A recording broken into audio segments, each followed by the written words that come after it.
ಶ್ರೀ ಗುರುಭ್ಯೋ ನಮಃ. ಹರಿ ಓಂ.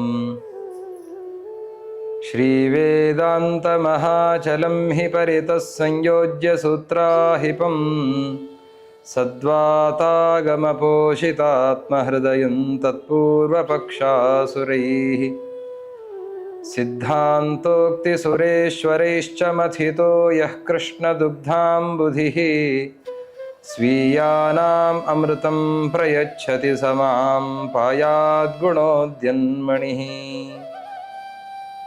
ತಪೋ ವಿದ್ಯಾ ವಿರಕ್ತ್ಯಾದಿ ಸದ್ಗುಣೌಘಾಕರಾನಹಂ ವಾದಿರಾಜಗುರೂನ್ ವಂದೇ ಹಯಗ್ರೀವದಯಾಶ್ರಯಾನ್. ಶ್ರೀಕೃಷ್ಣನ ದಿವ್ಯ ಲೀಲೆಗಳ ಚಿಂತನೆಯನ್ನು ನಾವು ಮಾಡ್ತಾ ಇದ್ದೇವೆ. ಮನೆ ಮನೆಗಳಲ್ಲಿ ಶ್ರೀಕೃಷ್ಣ ಅವನು ಹಾಲು ಮೊಸರು ಬೆಣ್ಣೆಗಳನ್ನು ಕದೀತಾ ಇರುವ ಆ ಮನೋಹರವಾದ ಲೀಲೆಯನ್ನು, ತನ್ನದೇ ಆದ ವಸ್ತುವನ್ನು ತಾನೇ ಕದಿಯೋದು ಅಂತ, ಇದೊಂದು ಅಪೂರ್ವವಾದಂತಹ ಸುಂದರವಾದಂತಹ ಚಿತ್ರಣ. ಇದನ್ನು ನಾವು ಕಾಣ್ತಾ ಇದ್ದೇವೆ. ತನ್ನ ವಸ್ತುವನ್ನು ತಾನು ತಿನ್ನೋದಕ್ಕೆ ಇನ್ನೊಬ್ಬರು ಅದಕ್ಕೆ ತಡೆಯೊಡ್ಡೋದು, ಅದಕ್ಕೆ ದೂರು ಹೇಳೋದು, ಈ ರೀತಿಯ ಒಂದು ಸುಂದರವಾದಂತಹ ಲೀಲೆ. ಗೊಲ್ಲತಿಯರು ಬಂದು ಯಶೋದೆಯ ಬಳಿ ಬಂದು ಕೃಷ್ಣ ಮಾಡ್ತಾ ಇರುವಂತಹ ಲೀಲೆಗಳನ್ನು ಹೇಳಿ ಅವರು ಆನಂದವನ್ನು ಪಡ್ತಾ ಇದ್ದಾರೆ, ಭಗವಂತನ ಮಹಿಮೆಗಳನ್ನು ಕೊಂಡಾಡ್ತಾ ಇದ್ದಾರೆ. ಅದರ ಮುಖಾಂತರ ಅವರು ತಮ್ಮ ಸಾಧನೆಯನ್ನು ಮಾಡ್ತಾ ಇದ್ದಾರೆ. ಯಶೋದೆ ಅಂತಾಳೆ, ಮನೆ ಮನೆಗಳಲ್ಲಿ ಕೃಷ್ಣ ಬರ್ತಾನೆ, ಕಳ್ಳತನ ಮಾಡ್ತಾನೆ ಅಂತ ನೀವು ಹೇಳ್ತೀರಿ. ನಾನು ಹೇಳ್ತೇನೆ, ನಿಮ್ಮ ಮನೆಗೆ ಕೃಷ್ಣ ಬರಲೇ ಇಲ್ಲ ಅಂತ ಹೇಳ್ತೇನೆ. ನೋಡಿ, ನಮ್ಮ ಮನೆಯಲ್ಲೇ ಕೃಷ್ಣ ಇದ್ದಾನೆ. ಕೃಷ್ಣ ಅಂದ್ಕೊಳ್ಳಿ, ಕೃಷ್ಣ ಬರ್ತಾನೆ. ನೋಡಿ, ಈಗ ಕೃಷ್ಣ ನಮ್ಮ ಮನೆಯಲ್ಲೇ ಬೆಣ್ಣೆ ತಿಂತಾ ಇದ್ದಾನೆ. ಇವನು ಬೆಳಗ್ಗೆಯಿಂದ ಹೊರಗೆ ಹೋಗಲೇ ಇಲ್ಲ, ನಮ್ಮ ಮನೆಯಲ್ಲೇ ಇದ್ದಾನೆ ಕೃಷ್ಣ. ನೀವು ಸುಳ್ಳು ಹೇಳ್ತೀರಿ. ಯಾಕಮ್ಮ ಸುಳ್ಳು ಹೇಳ್ತೇವೆ ನಾವು? ನೀವು ಸತ್ಯ ಹೇಳ್ತೀರಿ ಅಂತಾದರೆ ಆವಾಗ ನೀವು ನಿಮ್ಮ ಮನೆಯಲ್ಲಿ ಕೃಷ್ಣ ಕಳ್ಳತನ ಮಾಡಿದ್ದಾನೆ ಅನ್ನೋದನ್ನು ನಮಗೆ ಸಾಕ್ಷಿಪೂರ್ವಕವಾಗಿ ತೋರಿಸಬೇಕು. ಒಂದು ಕೆಲಸ ಮಾಡಿ, ನಿಮ್ಮ ಮನೆಗೆ ಕೃಷ್ಣ ಬರ್ತಾನೆ, ಬೆಣ್ಣೆ ತಿಂತಾನೆ ಅಂತ ನೀವು ಹೇಳ್ತಾ ಇದ್ದೀರಿ. ಕೃಷ್ಣನನ್ನು ಹಿಡಿದು ಅಲ್ಲಿ ಒಂದು ಕಂಬಕ್ಕೆ ಕಟ್ಟಿ ಹಾಕಿ ನಾನು ಬಂದು ನೋಡ್ತೇನೆ. ಆವಾಗ ನಾನು ನಂಬ್ತೇನೆ ಹೊರತಾಗಿ ಕೃಷ್ಣ ಬರ್ತಾನೆ, ಬೆಣ್ಣೆಯನ್ನು ಕದೀತಾನೆ, ಹಾಲನ್ನು ಕುಡಿತಾನೆ ಅಂತ ನೀವು ಹೇಳಿದರೆ ನಾನು ಯಾಕೆ ನಂಬಲಿ ಅಂತ ಯಶೋದೆ ಹೇಳಿದ್ಲಂತೆ. ಆವಾಗ ಒಬ್ಬಳು ಹೇಳ್ತಾಳೆ, ಯಾರು ಇಂಥ ಕೆಲಸ ಮಾಡಲಿಕ್ಕೆ ಹೋಗಬೇಡಿ. ಯಶೋದೆ ಹೇಳ್ತಾಳೆ ಅಂತ ಹೇಳಿ ಕೃಷ್ಣನನ್ನು ಕಂಬಕ್ಕೆ ಕಟ್ಟಿ ಹಾಕುವಂತಹ ಕೆಲಸವನ್ನು ಮಾಡಲಿಕ್ಕೆ ಹೋಗಬೇಡಿ.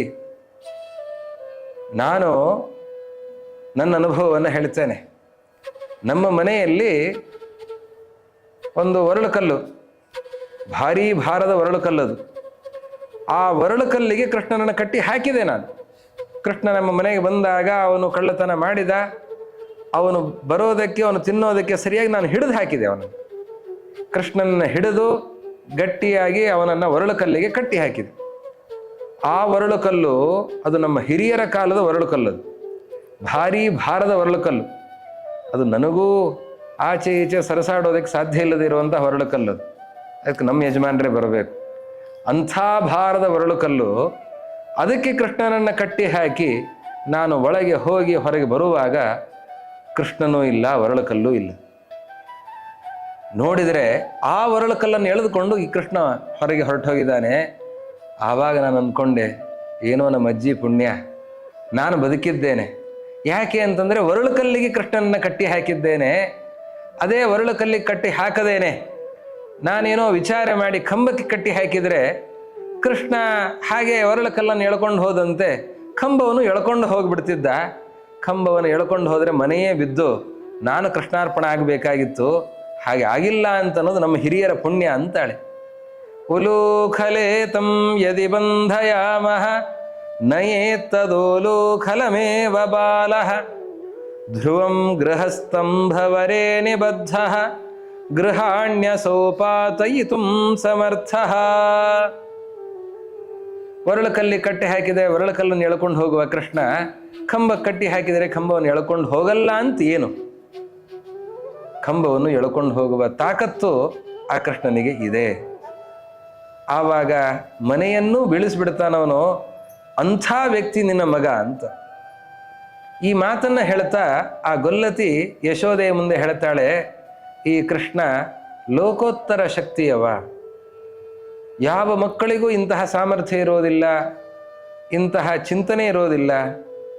ಅವನ ಸಾಮರ್ಥ್ಯ ಅದನ್ನು ಯಾರು ಊಹಿಸಲಿಕ್ಕೂ ಸಾಧ್ಯ ಇಲ್ಲ. ಯಾವ ಮಕ್ಕಳಿಗೂ ಯಾರ ಹಿರಿಯರಿಗೂ ಕೂಡ ಬರದೇ ಇರುವಂತಹ ಸಾಮರ್ಥ್ಯ ಅದು ಆ ಕೃಷ್ಣನಿಗೆ ಇದೆ. ಅವನಿಗೆ ಮನೆಯನ್ನು ಬೀಳಿಸುವ ಸಾಮರ್ಥ್ಯವೂ ಇದೆ, ಮನೆಯನ್ನು ನಿಲ್ಲಿಸುವ ಸಾಮರ್ಥ್ಯವೂ ಇದೆ. ಅಂಥವನು ಶ್ರೀಕೃಷ್ಣ. ನಮ್ಮನ್ನು ಎಲ್ಲವನ್ನೂ ಹೊತ್ತಿರುವ ಸಾಮರ್ಥ್ಯ ಅದು ಅವನದ್ದಾಗಿದೆ, ಕೃಷ್ಣನದ್ದಾಗಿದೆ ಅನ್ನುವ ಚಿಂತನೆ ಆ ಗೊಲ್ಲತಿ ಮಾಡ್ತಾ ಇದ್ದಾಳೆ. ಕೃಷ್ಣನನ್ನು ಕಟ್ಟಿ ಹಾಕಲಿಕ್ಕೂ ಸಾಧ್ಯ ಇಲ್ಲ. ಯಾಕೆ? ವಿಶ್ವಂಭರಸ್ಯಾಸ್ಯ ಹಿ ಬಂಧನಾಯ ದಾಮಾನಿ ಸಂಪಾದಯಿತುಂ ಕೈಶಃ ಬದ್ಧಃ ಕಥಂಚಿತ್ ಯದಿ ತರ್ಹಿ ಬದ್ಧಾಃ ಮಧ್ಯೆ ವಿಲೀನಾ ವಯಮೇವ ನೂನಂ. ಕೃಷ್ಣನನ್ನು ಕಟ್ಟಿ ಹಾಕೋದು ಅಂತಂದರೆ ಅದೇನು ಸುಲಭದ ಕೆಲಸನ? ಅವನು ವಿಶ್ವಂಭರ, ಜಗತ್ತನ್ನೇ ಹೊತ್ತವನು. ಜಗತ್ತನ್ನು ಹೊತ್ತಿರುವಂತಹ ಆ ಕೃಷ್ಣನನ್ನು ಕಟ್ಟೋದಕ್ಕೆ ಹಗ್ಗವನ್ನು ಎಲ್ಲಿಂದ ತರೋಣ ಹೇಳಿ? ಅಕಸ್ಮಾತ್ ಏನಾದರೂ ಅವನನ್ನು ಕಟ್ಟಿ ಹಾಕಿದ್ದೇವೆ ಅಂದರೆ ನಮ್ಮನ್ನೇ ನಾವು ಕಟ್ಟಿ ಹಾಕ್ಕೊಂಡಿದ್ದೇವೆ ಅಂತಲೇ. ಯಾಕೆ ಅಂತಂದರೆ ನಾವೆಲ್ಲರೂ ಕೂಡ ಅವನಲ್ಲೇ ಇದ್ದೇವೆ, ಅವನ ಹೊಟ್ಟೆಯೊಳಗೆ ನಾವಿದ್ದೆ. ಒಬ್ಬಳು ನೇರವಾಗಿ ಕೃಷ್ಣನ ಮಹಿಮೆಯನ್ನು ಆ ಯಶೋದೆ ಮುಂದೆ ಹೇಳ್ತಾಳೆ. ಇವನು ಸಾಮಾನ್ಯನಾದವನಲ್ಲ, ಇವನು ವಿಶ್ವಂಭರ, ಇವನು ಜಗತ್ತನ್ನು ಹೊತ್ತಿರುವಂಥವನು, ಬ್ರಹ್ಮಾಂಡೋದರ. ಇವನು ಬ್ರಹ್ಮಾಂಡವನ್ನೇ ತನ್ನ ಹೊಟ್ಟೆಯಲ್ಲಿ ಧಾರಣೆ ಮಾಡಿರುವಂಥವನು. ಇವನನ್ನು ಕಟ್ಟಿ ಹಾಕೋದು ಒಂದೇ, ನಮ್ಮನ್ನು ನಾವೇ ಕಟ್ಟಿ ಹಾಕ್ಕೊಳ್ಳೋದು ಒಂದೇ. ಇವನನ್ನು ಕಟ್ಟಿ ಹಾಕ್ಲಿಕ್ಕೆ ಸಾಧ್ಯವೇ ಇಲ್ಲ. ಕಟ್ಟಿ ಹಾಕಿದರೆ ನಮ್ಮನ್ನೇ ಕಟ್ಟಿ ಹಾಕ್ಕೊಂಡಂತೆ. ಆದ್ದರಿಂದ ಅದು ಸಾಧ್ಯ ಇಲ್ಲದ ಮಾತದು ಅಂತ ಇನ್ನೊಬ್ಬಳು ಹೇಳ್ತಾಳೆ. ಇನ್ನೊಬ್ಬಳಂತಾಳೆ, ನಮ್ಮ ಮನೆಗೆ ನಿಮ್ಮ ಹುಡುಗ ಬಂದಿದ್ದ ಕೃಷ್ಣ. ಕೃಷ್ಣ ಬರ್ತಾನೆ ಅಂತ ಗೊತ್ತಾಗಿ ನಾನು ಏನು ಮಾಡಿದ್ದೆ ಅಂತಂದರೆ ಹಾಲನ್ನು ಒಲೆ ಮೇಲೆ ಇಟ್ಟಿದ್ದೆ. ಹಾಲು ಕಾಯ್ದಿದೆ. ನಮ್ಮ ಯಜಮಾನರಂದರು ಹಾಲು ಕುದೀತಾ ಇದೆ, ಇಳಿಸ್ಬಿಡು ಅಂತ ಹೇಳಿದರು. ಇಲ್ಲ, ಇವತ್ತು ಕುದೀತಾ ಇರಲಿ ಹಾಗೆ ಅಂತ ನಾನು ಹಾಗೆ ಬಿಟ್ಟಿದ್ದೆ. ಕೃಷ್ಣ ಬರ್ತಾನೆ, ಹಾಲು ಬಿಸಿ ಬಿಸಿಯಾಗಿರ್ತದೆ. ಕುದೀತಾ ಇರೋ ಹಾಲನ್ನು ನೋಡಿ ಅದು ಆರೋ ತನಕ ತಾಳುವ ತಾಳ್ಮೆ ಅವನಿಗಿಲ್ಲ. ಅವನು ನೋಡ್ತಾನೆ, ಬಿಸಿ ಬಿಸಿಯಾಗಿರೋ ಹಾಲನ್ನು ನೋಡಿ ಹಾಗೆ ಹೊರಟೋಗ್ತಾನೆ ಅಂತನ್ನೋ ಆಲೋಚನೆಯಲ್ಲಿ ನಾನು ಒಲೆ ಮೇಲೆ ಹಾಗೆ ಹಾಲನ್ನು ಇಟ್ಟಿದ್ದೆ. ನಿನ್ನ ಹುಡುಗ ಬಂದ. ಅಹೋ ಯಶೋದೆ ತವ ಬಾಲಕೋಯಂ ಗೃಹೇ ಗೃಹೇತ್ಯುಷ್ಣಮಪೀಹ ದುಗ್ಧಂ ಪಿಬನ್ನ ತಾಪಂ ಲಭತೆ ಕದಾಪಿ ಕಿಮಸ್ಯ ವಕ್ತ್ರೇ ಜಲರಾಶಿರಾಸ್ತೆ. ಅಷ್ಟು ಬಿಸಿ ಬಿಸಿಯಾಗಿರುವ ಹಾಲು ಇತ್ತು. ನಮ್ಮ ಮನೆಗೆ ಬಂದ ಕೃಷ್ಣ. ಎಲ್ಲಿ ಹಾಲು? ಒಲೆ ಮೇಲೆ ಇಟ್ಟಿದ್ದೀಯಾ ಅಂತ ಅವನೇ ಬಂದು ಕೇಳಿದ. ಆಶ್ಚರ್ಯ ಆಯ್ತು ನನಗೆ. ಏನು ಒಲೆ ಮೇಲೆ ಇಟ್ಟಿದ್ದೀಯಾ ಅಂತಲೇ ಕೇಳ್ತಾ ಇದ್ದಾನೆ. ಸರಿ ಇರಲಿ ಪರವಾಗಿಲ್ಲ ಅಂತಲೇ ಹೇಳಿದ. ಬಂದು ಆ ಬಿಸಿ ಬಿಸಿಯಾದ ಹಾಲನ್ನು, ಅದು ಅಲ್ಪ ಸ್ವಲ್ಪ ಅಲ್ಲ, ಹಂಡೆ ಹಾಲು, ಅದು ಪೂರ್ಣವಾಗಿ ಕಾದು ಕುದ್ದು ಹೋಗಿದೆ. ಅಂಥ ಕುದಿತಾ ಇರುವಂತಹ ಹಂಡೆ ಹಾಲನ್ನು ಕೃಷ್ಣ ಬಿಸಿ ಬಿಸಿಯಾದಂಥ ಹಾಲನ್ನು ಕುಡಿತಾ ಇದ್ದಾನೆ. ಇದು ನಮ್ಮನೆಯಲ್ಲಿ ಇಂಥ ಲೀಲೆಯನ್ನು ತೋರಿಸಿದ್ದಾನೆ. ಏನಿದು? ಕುದೀತಾ ಇರೋ ಹಾಲನ್ನು ಕುಡಿದಿದ್ದಾನೆ. ಬಿಸಿಯಾದದ್ದನ್ನು ಕುಡಿಯೋ ಸ್ವಭಾವ ಕೆಲವರಿಗಿರುತ್ತೆ. ಬಿಸಿಯಾದರೂ ಸ್ವಲ್ಪ ಬಿಸಿ ಕಡಿಮೆ ಆಯಿತು ಅಂತ ಹೇಳ್ತಾ ಇರ್ತಾರೆ. ಆ ರೀತಿಯ ಸ್ವಭಾವ ಚೇಷ್ಟೆ ಕೆಲವರದ್ದಿರುತ್ತೆ. ಆದರೆ ಕೃಷ್ಣ ಹಾಗಲ್ಲ. ಇದು ಬಿಸಿ ಅಲ್ಲ, ಇದು ಕುದೀತಾ ಇರುವ ಹಾಲಿದು. ಕುದೀತಾ ಇರುವ ಹಾಲು, ಅದು ಕೂಡ ಕೃಷ್ಣ ಒಲೆ ಮೇಲಿರುವಂತಹ ಹಾಲು. ಒಲೆ ಮೇಲಿರೋದಕ್ಕೂ ಬೇರೆ ಕಡೆ ಕಾಯಿಸೋದಕ್ಕೂ ವ್ಯತ್ಯಾಸ ಇದೆ. ಒಲೆ ಮೇಲೆ ಕಾಯಿಸಿದ ಪದಾರ್ಥ ಬೇಗ ತಣ್ಣಗಾಗೋದಿಲ್ಲ.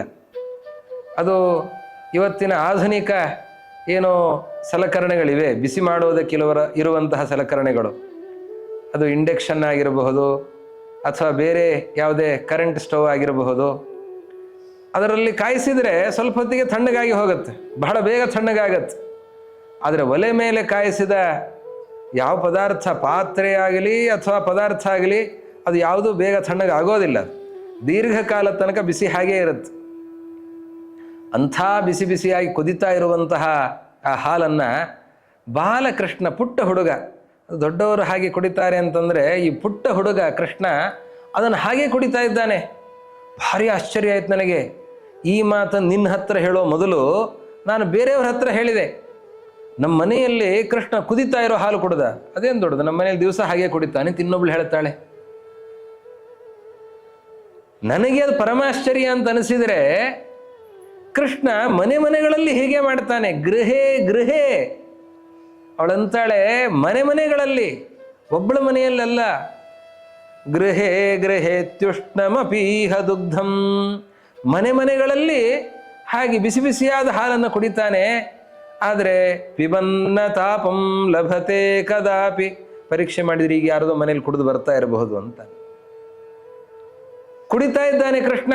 ಆದರೆ ಅವನಿಗೆ ಯಾವ ತಾಪ ಇಲ್ಲ, ನಾಲಿಗೆ ಸುಡ್ತು ಅಂತಿಲ್ಲ, ಸಂಕಟ ಆಯಿತು ಅಂತಿಲ್ಲ, ಏನು ಇಲ್ಲ, ಆನಂದವಾಗಿರ್ತಾನೆ, ನಗತಾ ಇರ್ತಾನೆ, ಯಾವ ತೊಂದರೆಯೂ ಕೂಡ ಆಗೋದಿಲ್ಲ.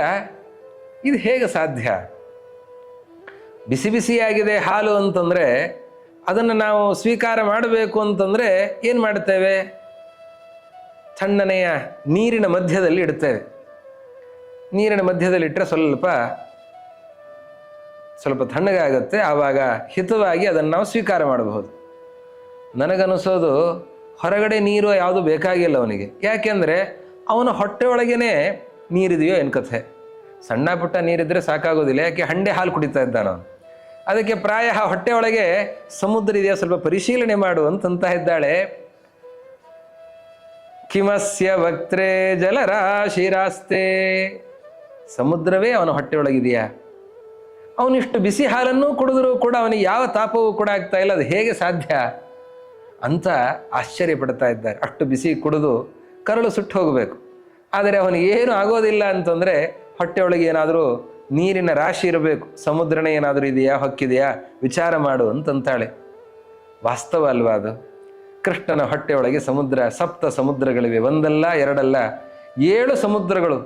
ಉಪ್ಪು ನೀರಿನ ಸಮುದ್ರ, ಕಬ್ಬಿನ ಸಮುದ್ರ, ಆಮೇಲೆ ಸುರಾ ಸಮುದ್ರ, ಹಾಲಿನ ಸಮುದ್ರ, ಮೊಸರಿನ ಸಮುದ್ರ, ತುಪ್ಪದ ಸಮುದ್ರ, ಶುದ್ಧೋದಕ, ಈ ಎಲ್ಲ ಸಮುದ್ರಗಳಿರೋದು ಅವನ ಹೊಟ್ಟೆ ಒಳಗಡೆನೆ. ಹೀಗಾಗಿ ಅವನ ಹೊಟ್ಟೆ ಒಳಗೆ ಎಲ್ಲ ಸಮುದ್ರಗಳನ್ನು ಹೊತ್ತಿದ್ದಾನೆ. ಇದೇನು ಈ ಹಾಲನ್ನು ಕುಡಿದ್ರೆ ಅವನು ಏನು ಬಾಧಕ ಆಗಬೇಕಾಗಿದೆ? ಅದು ಏನೂ ಆಗೋದಿಲ್ಲ. ಎಲ್ಲ ಸಮುದ್ರಗಳನ್ನು ಹೊತ್ತಿದ್ದಾನೆ ಅನ್ನೋದನ್ನು ನಾನು ಇವತ್ತು ಅರ್ಥ ಮಾಡಿಕೊಂಡಿದ್ದೇನೆ ಅಂತ ಗೊಲ್ಲತಿ ಅಂತಾಳೆ. ಆ ರೀತಿಯಲ್ಲಿ ಆ ಕೃಷ್ಣನ ಮಹಿಮೆಯನ್ನು ದಿನನಿತ್ಯವೂ ಕೂಡ ಅವರು ಯಾಕೆ ಕೃಷ್ಣನನ್ನು ತಡೀತಾರೆ, ಕೃಷ್ಣನನ್ನು ಹೀಗೆ ನೋಡ್ತಾರೆ, ಯಶೋದೆ ಮನೆಗೆ ಬರ್ತಾರೆ ಅಂತಂದರೆ ಒಂದೊಂದು ಸಂದರ್ಭದಲ್ಲಿಯೂ ಒಂದೊಂದು ಕೃಷ್ಣನ ಮಹಿಮೆ ಅರ್ಥ ಆಗ್ತಾ ಇದೆ. ಅವರಿಗೆ ಆನಂದ ಪಡ್ತಾ ಇದ್ದಾರೆ. ಕೃಷ್ಣ ಬರ್ತಾನೆ, ಒಂದೊಂದು ದಿವಸ ಅವರಿಗೆ ಕೃಷ್ಣನ ಮೇಲೆ ಸಿಟ್ಟಿಲ್ಲ, ಕೃಷ್ಣನಿಗೆ ಕೊಟ್ಟದ್ದಕ್ಕೆ ಬೇಸರ ಇಲ್ಲ, ಕೃಷ್ಣ ತಿನ್ನೋದಕ್ಕೆ ಪರಮಾನಂದ ಇದೆ, ಸಂತೋಷ ಪಡ್ತಾ ಇದ್ದಾರೆ, ಕೃಷ್ಣನ ಭಕ್ತೆಯರಾಗಿದ್ದಾರೆ. ಮತ್ತಿನ್ನು ಯಾಕೆ ತಡೀತಾರೆ ಅಂತಂದರೆ ನಾವು ಎಷ್ಟೆಷ್ಟು ತಡೀತಾ ಇದ್ದೇವೆ, ಎಷ್ಟೆಷ್ಟು ಬಚ್ಚಿಡುತ್ತಾ ಇದ್ದೇವೆ, ಏನೇನೋ ನಾವು ತಂತ್ರಗಳನ್ನು ಹುಡ್ತಾ ಇದ್ದೇವೆ, ಅದನ್ನೆಲ್ಲವನ್ನು ಭೇದಿಸಿ ಕೃಷ್ಣ ಅದನ್ನು ಸ್ವೀಕಾರ ಮಾಡ್ತಾ ಇದ್ದಾನೆ ಅಂತನ್ನುವಾಗ ಕೃಷ್ಣನ ಮಹಿಮೆಯನ್ನು ನಾವು ಕಂಡುಕೊಳ್ತಾ ಇದ್ದೇವೆ. ಪ್ರತಿಯೊಂದು ಸಂದರ್ಭದಲ್ಲಿಯೂ ಕೂಡ ಒಂದು ಅದ್ಭುತವಾದ ಕೃಷ್ಣನ ಮಹಿಮೆ ನಮಗೆ ಅರ್ಥ ಆಗ್ತಾ ಇದೆ.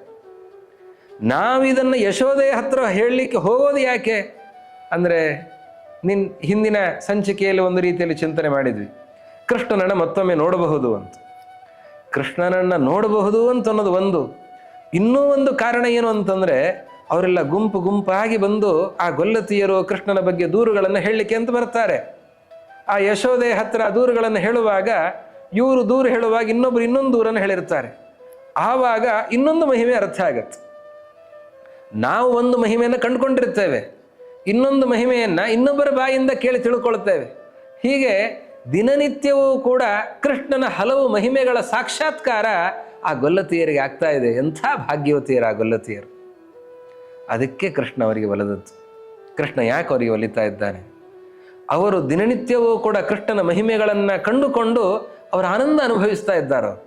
ಎಂಥ ಮಹಿಮೆ ಕೃಷ್ಣನದ್ದು! ಅವನ ಹೊಟ್ಟೆಯೊಳಗೆ ಸಮುದ್ರ ಇದೆ. ನಾವೆಲ್ಲೋ ಭಾಗವತದ ಪ್ರವಚನವನ್ನು ಕೇಳಿ ಹೇಳುತ್ತೇವೆ ಕೃಷ್ಣನ ಹೊಟ್ಟೆಯೊಳಗೆ ಸಮುದ್ರ ಇದೆ ಅಂತ. ಅವರು ಅದನ್ನು ಅರ್ಥ ಮಾಡಿಕೊಳ್ತಾ ಇದ್ದಾರೆ. ಕೃಷ್ಣ ಆ ಬಿಸಿ ಹಾಲನ್ನು ಕುಡಿದಾಗ ಅವರಿಗೆ ಆ ಪ್ರಮೇಯ ಎದುರಿನಲ್ಲಿ ಅರ್ಥ ಆಗ್ತಾ ಇದೆ ಅವರಿಗೆ. ಆ ರೀತಿಯಲ್ಲಿ ದಿನನಿತ್ಯವೂ ಕೂಡ ದೇವರ ಒಂದೊಂದು ಅದ್ಭುತವಾದ ಮಹಿಮೆಯನ್ನು ಅರ್ಥ ಮಾಡಿಕೊಂಡು ಲಕ್ಷ್ಮೀದೇವಿಯೇ ಅಂತಹ ಆನಂದವನ್ನು ಅನುಭವಿಸ್ತಾಳಂತೆ. ದೇವರ ಒಂದೊಂದು ಮಹಿಮೆ ದಿನನಿತ್ಯವೂ ಕೂಡ ಕ್ಷಣ ಕ್ಷಣಕ್ಕೂ ಹೊಸ ಹೊಸ ಮಹಿಮೆಗಳನ್ನು ಅರ್ಥ ಮಾಡಿಕೊಂಡು ಆನಂದ ಪಡ್ತಾ ಇದ್ದಾಳೆ. ಅಂತಹ ದೇವರ ಅಪಾರವಾದ ಮಹಿಮೆಗಳು, ದಿನನಿತ್ಯ ಹೊಸ ಹೊಸ ಮಹಿಮೆಗಳು ಅವರಿಗೆ ಅರ್ಥ ಆಗ್ತಾ ಇವೆ.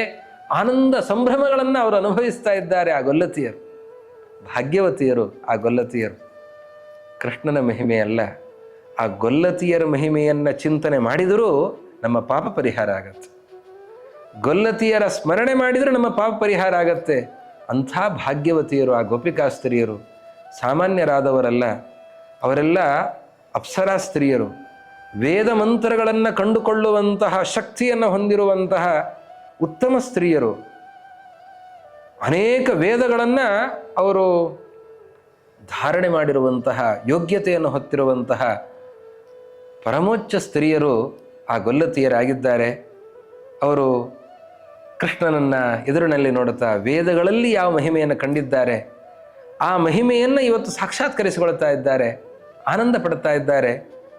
ವಿಲೋಕ್ಯ ದೂರಸ್ಥಿತ ದುಗ್ಧ ಭಾಂಡಂ ಉಲೂಖಲಾದ್ಯೈರ್ಯತತೆ ಗೃಹೀತುಂ ಶಿಶುಸ್ಸ ತಾವತ್ ಕ್ವಚಿದೇಧತೇಹೋ ಕಿಮೇಶ ಗೂಢಾಷ್ಟಮಃ ವಿಭೂತಿ.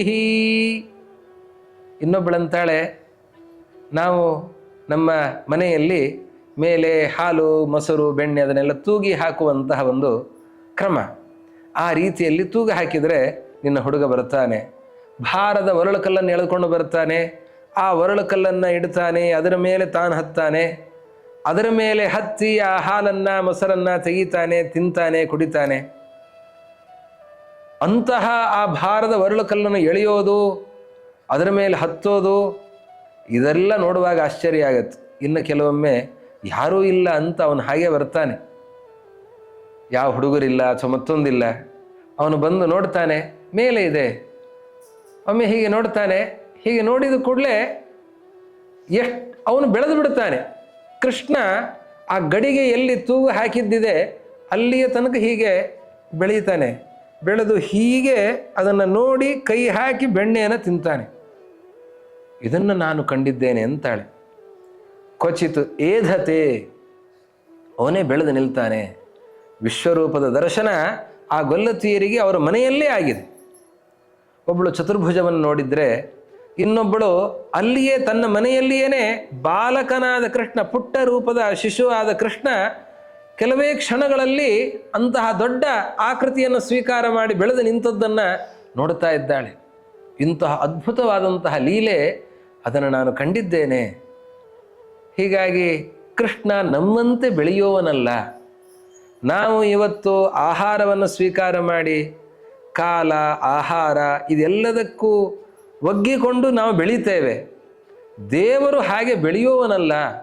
ಅವನು ತನ್ನ ಇಚ್ಛೆಯಿಂದ ಶಿಶುರೂಪನಾಗಿದ್ದಾನೆ. ಬೇಕಾದಾಗ ದೊಡ್ಡ ರೂಪವನ್ನು ಸ್ವೀಕಾರ ಮಾಡ್ತಾನೆ, ಇಲ್ಲ ಸಣ್ಣವನಾಗಬೇಕು ಒಂದು ಸಣ್ಣ ರೂಪವನ್ನು ಸ್ವೀಕಾರ ಮಾಡ್ತಾನೆ.